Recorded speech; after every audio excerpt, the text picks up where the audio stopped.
नमस्कार दोस्तों, कैसे हैं आप सब। उम्मीद करता हूँ सब अच्छे होंगे, मस्त होंगे, ज़बरदस्त होंगे। आज हम लोग नवोदय का सिलेबस स्टार्ट कर रहे हैं, जिसमें हम सबसे पहले हम लोग नवोदय के मेंटल एबिलिटी के जो चैप्टर्स हैं उसको कवर करेंगे। और उसमें 10 चैप्टर हैं, जो कि पहला चैप्टर है आपका वर्गीकरण, क्लासिफिकेशन भी कहते हैं। और इसमें क्या है कि असमान आकृति को ढूंढना रहता है। इसके बारे में हम लोग पढ़े अगर कि इस प्रकार के प्रश्नों में 4 उत्तर आकृतियाँ होती हैं, जिसमें प्रश्न आकृति के साथ साथ उत्तर आकृतियाँ भी होती हैं। इन 4 आकृतियों में से 3 आकृतियों में समान गुण या लक्षण उपस्थित रहते हैं, जबकि एक आकृति इन तीनों आकृतियों से भिन्न लक्षण दिखाती है। और यही भिन्न असमान आकृति को ढूंढना होता है। यही भिन्न असमान आकृति ही आपका उत्तर होगा। आकृतियों के बीच समता विषमता के कई कारण होते हैं, जिनमें से प्रमुख जैसे परिणाम के आधार पर अलग हो सकता है वो, या आकार के आधार पर अलग हो सकता है, संख्या के आधार पे, घूर्णन के आधार पे अलग हो सकता है, किस तरह से वो घूम रहा है, जोड़ा पेयर के आधार पे या जोड़ा के आधार पे भी अलग हो सकता है। जैसे उदाहरण हम लोग अगर करेंगे तो हम लोग को धीरे धीरे पता चलेगा और समझ में आएगा। जैसे कि देखो उदाहरण फर्स्ट में, यहाँ पर एक लैंप बना हुआ है और यहाँ पर एक मोमबत्ती है और यहाँ पर एक दीपक है, बट यहाँ पर जो है एक टॉर्च बना हुआ है। अब इसमें से अलग कौन है, समझने लायक बात है। तो अगर हम लोग इस पे गौर से समझें तो इससे आपको धुआं निकलती है और इससे भी धुआं निकलती है और इससे भी थोड़ी थोड़ी धुआं निकलती है। लेकिन अगर आप टॉर्च को जलाओगे तो इससे धुआं नहीं निकल सकता। या हम लोग दूसरे तरीके से समझने का प्रयास करें कि ये किसी न किसी तरीके के ईंधन से जलता है, ये भी ईंधन से जलता है और ये भी मोम से जलता है, लेकिन ये जो है आपका बैटरी से जलता है। तो यहाँ पर हमारा जो आंसर हो जाएगा वो हो जाएगा डी। चलो और हम लोग उदाहरण आगे उदाहरण देखिए जरा। उदाहरण अगर 2 को हम लोग देख समझने का प्रयास करें। उदाहरण 2 में देखो क्या दिया हुआ है। यहाँ पर कुछ चित्र दिए हों, जैसे ये चित्र देखो, एक वर्ग बना हुआ है और इसके अंदर 2 लाइन है। यहाँ पर भी एक चित्र बना हुआ है जिसके अंदर एक लाइन है, यहाँ पर भी एक चित्र है जिसके अंदर 2-2 लाइनें हैं, यहाँ पर भी एक चित्र है जिसके अंदर में 2 लाइनें हैं। लेकिन अगर हम लोग बात करें इस चित्र की, तो इसके अंदर कोई लाइन ही नहीं है। सबके अंदर तो 1-2 लाइन है, लेकिन इसके अंदर कोई लाइन ही है और इसके साथ नाइंसाफ़ी हो रहा है, जिसकी वजह से ये हमारा जो है राइट आंसर हो जाएगा और ये आंसर हमारा हो जाएगा बी। चलो और आगे देखिए जरा। उदाहरण अगर 3 को हम लोग देखना बढ़िया से समझने का प्रयास करें।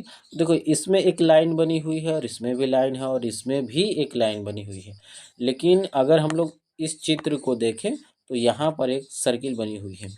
इन तीनों एक जैसा है क्योंकि इन तीनों में लाइन बनी हुई है, लेकिन यहाँ पर तो एक सर्किल बना हुआ है, जिसकी वजह से ये बिल्कुल हमारा अलग हो जाएगा और इसका जो आंसर होगा आपका ए हो जाएगा। चलो आगे देखते हैं हम। उदाहरण 4। उदाहरण 4 अगर हम लोग देखें तो समझना। उदाहरण 4, यहाँ पर एक कप बना हुआ है, यहाँ पर भी कप है और यहाँ पर भी कप जैसा कुछ चित्र बना हुआ है। लेकिन अगर इस चित्र को अगर आप देखोगे ध्यान से तो ये एक डॉग का चित्र बना हुआ है। ये भी कोई बर्तन है, ये भी कोई बर्तन, ये भी कोई बर्तन, लेकिन ये क्या डॉग कोई बर्तन है? बिल्कुल नहीं है। तो यहाँ पर जो हमारा आंसर होगा वो हो जाएगा बी, यानी कि ये जो हमारा डॉग है ये बिल्कुल अलग हो जाएगा। चलो उदाहरण नंबर 5 की बात कर लें। उदाहरण नंबर 5 में क्या है कि यहाँ पर कुछ चित्र बनी हुई है और उसके अंदर एक चित्र है और एक बाहर गोला बना हुआ है। अंदर में भी एक गोला है और एक बाहर में भी गोला। यहाँ पर अंदर में भी एक गोला है और बाहर में भी, यहाँ पर भी और यहाँ पर भी। लेकिन यहाँ पर कुछ उल्टा चल रहा है। यहाँ पर दोनों जो गोले हैं बिल्कुल बाहर बना गया है, जिसकी वजह से ये जो हमारा बिल्कुल राइट आंसर हो जाएगा और इस प्रश्न का जो आंसर है वो डी होगा। चलो आगे हम लोग अब प्रश्नमाला को शुरू करते हैं। उदाहरण ख़त्म हो गया है। अब हम चलिए प्रश्नमाला को हम लोग पहले सबसे पहले इसके निर्देश को पढ़ लेंगे, फिर हम लोग इसके सवाल को बनाना शुरू करेंगे। इसके निर्देश कहता है कि प्रत्येक प्रश्न में दी गई 4 आकृतियों में से 3 आकृतियों में किसी न किसी प्रकार के से कोई समानता है और कोई एक आकृति अन्य 3 भी से भिन्न है। अर्थात 3 आकृतियों का एक समूह है, चारों में कौन सी आकृति इस समूह से भिन्न है उन्हें खोजना है। उस भिन्न आकृति के क्रमांक को OMR उत्तर पत्रिका में प्रश्न की संगत संख्या के सामने वाले वृत्त को काला करना है। चलिए अब हम लोग समझने का प्रयास करते हैं इसके सवाल को। प्रश्न संख्या 1 देखो, यहाँ पर एक चित्र बना है, यहाँ पर भी और यहाँ पर भी एक चित्र बना हुआ है।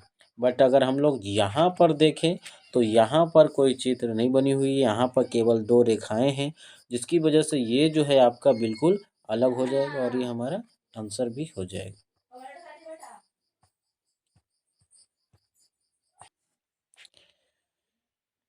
चलिए प्रश्न संख्या अगर हम लोग 2 देखें, 2 को ध्यान से समझे जरा। प्रश्न 2 इसके अंदर क्या चल रहा है, तो इसके अंदर देखो यहाँ पर जो है 2 रेखाएं आपस में समानांतर जा रही हैं और यहाँ पर भी 2 रेखाएं समानांतर है, यहाँ पर भी 2 रेखाएं समानांतर है। बट यहाँ पर अगर हम लोग गौर से देखें तो यहाँ पर एक रेखा एक दूसरे रेखा को काट रही है जो कि बिल्कुल अलग है। तो ये हमारा बिल्कुल आंसर हो जाएगा और आंसर हो जाएगा हमारा डी। चलिए आगे चले। उदाहरण हम लोग प्रश्न संख्या 3 को अगर देखें, 3 में देखो क्या है कि यहाँ पर एक आयत बना है, यहाँ पर भी आयत है और यहाँ पर भी आयत है। लेकिन यहाँ पर आयत है लेकिन साथ में इसके एक और चित्र बना हुआ है जो कि इन तीनों से अलग है और यही जो हमारा है आंसर हो जाएगा बी। चलिए प्रश्न संख्या 4 को देखें। यहाँ पर 1 2 3 लाइन को एक रेखा काट रही है, यहाँ पर 1 2 3 लाइन रेखा को एक रेखा काट रही है, यहाँ पर भी 3 रेखा को एक रेखा काट रही है, यहाँ पर भी 3 रेखा को एक रेखा काट रही है। तो अलग किस में है, तो इसके अंदर अगर हम लोग गौर से देखें तो ये रेखाएं तो काट रही है लेकिन एक सीधी रेखा है, एक लाइन पूरी लाइन है, लेकिन ये यहाँ पर देखो ये डॉटेड लाइन से कट रहा है जो कि बिल्कुल इन तीनों से अलग है और यही हमारा आंसर हो जाएगा। चलिए प्रश्न संख्या 5 को देखें।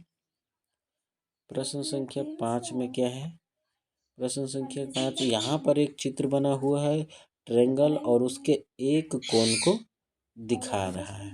यहाँ पर भी एक कोण बना हुआ ट्रायंगल बना हुआ और उसके एक कोण को दिखाया जा रहा है। यहाँ पर भी एक ट्रायंगल है उसके एक कोण को दिखाया जा रहा है। लेकिन यहाँ पर अगर हम लोग गौर से देखें तो यहाँ पर कुछ अलग है, यहाँ पर 2 कोण को दिखाया जा रहा है जो कि इन तीनों से बिल्कुल अलग है और ये हमारा आंसर हो जाएगा। चलिए प्रश्न